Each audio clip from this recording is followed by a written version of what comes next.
ગુજરાત જાહેર સેવા આયોગ દ્વારા તાજેતરમાં લેવાયેલા એક ઇન્ટરવ્યુમાં જે ખુલ્લું પડ્યું છે કે ઇન્ટરવ્યુ લેનાર વ્યક્તિએ જ અગાઉથી બીજી સંસ્થામાં મોક ઇન્ટરવ્યુ કર્યા હતા, ખાનગી સંસ્થા. અમે વારંવારની આ બાબત ઇન્ટરવ્યુમાં અનેક પ્રકારની જાહેર સેવા આયોગની પરીક્ષા આપનાર પરીક્ષાર્થીઓએ પણ સરકારનું ધ્યાન દોર્યું વારંવાર કે આ પ્રકારના ગોઠવણો ચાલે છે. પણ જ્યારે આવી કોઈ ફરિયાદો ઊભી થાય ત્યારે એક જ વાતનો જીપીએસસી અને સરકાર ખુલાસો કરે કે ઇન્ટરવ્યુની પ્રથાની અંદર પેનલ કોણ ઇન્ટરવ્યુ લેનાર છે અને ઇન્ટરવ્યુ કોણ આપનાર છે એની ઓળખ થતી નથી થતી.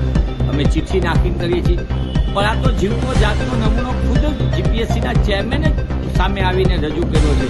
એ દેખાડે છે કે મોટા પાયે ઇન્ટરવ્યુમાં ગોઠવણ થાય. ગુજરાત જાહેર સેવા આયોગ દ્વારા લેવાતા ઇન્ટરવ્યુના ભારાંકમાં 50%, એટલે કે જેને લેખિત પરીક્ષામાં હાઈએસ્ટ માર્ક આવ્યા એને ઇન્ટરવ્યુમાં લોએસ્ટ આપવાના, અને જેને લેખિતમાં લોએસ્ટ આવ્યા એને ઇન્ટરવ્યુમાં હાઈએસ્ટ માર્ક. આવા અનેક કિસ્સાઓ બહાર આવીને ગોઠવણના ખેલ ગોઠવાયા, અને એના પાપે ગુજરાત જાહેર સેવા આયોગની આ ગોઠવણો જે છે સુવ્યવસ્થિત ચાલે છે ઇન્ટરવ્યુ પ્રથાના, એના કારણે ગુજરાતનો મહેનત કરનાર યુવાન યુવતી ભોગ બની ગયો છે. જ્યારે કોંગ્રેસ પક્ષ તરીકે અમે માંગ કરીએ છીએ ઇન્ટરવ્યુના નામે થતી ગોઠવણ જે ભાડાંકની 50% છે એ તાત્કાલિક દૂર કરવામાં આવે, 10%થી વધુ ઇન્ટરવ્યુ ભાડાંક ન રાખવામાં આવે, અને આ ડ્રગ્સમાં આવી કઈ પેનલની અંદર કેટલા ઇન્ટરવ્યુમાં આવી ગોઠવણ થઈ છે એની પણ તપાસ કરવાની જરૂર છે.